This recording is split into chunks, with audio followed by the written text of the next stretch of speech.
жақсылап күзетіңдер. Әскерлер Исаны сарайдың ауласына айдап әкеп, топ алдында мазақ қылып қорлауға кірісті. Міне, патшаның шапанының сиқы. Алдымызда не болатынын болжамдап бер. Бізді күнәдан құтқарасың ба? Мәртебелі тақсыр. Қалай құтқарасың, а? Міне мынау да Исаның жанында жүрген. Жеңгей, оны танымаймын ғой.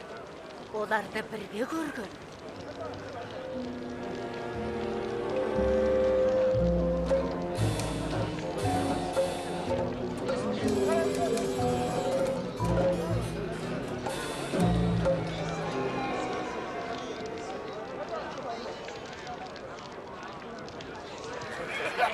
Сенің қолың біз әміршім.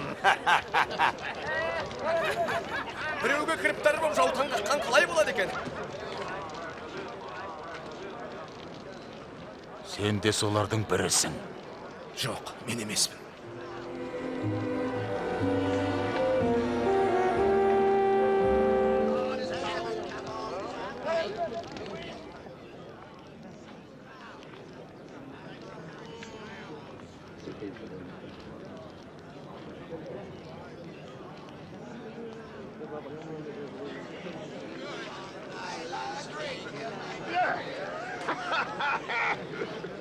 Расында да бұл Исаның артынан еріп жүрген.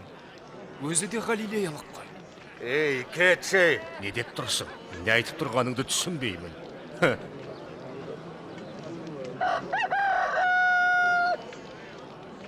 Иса бұрылып Петрге қарады.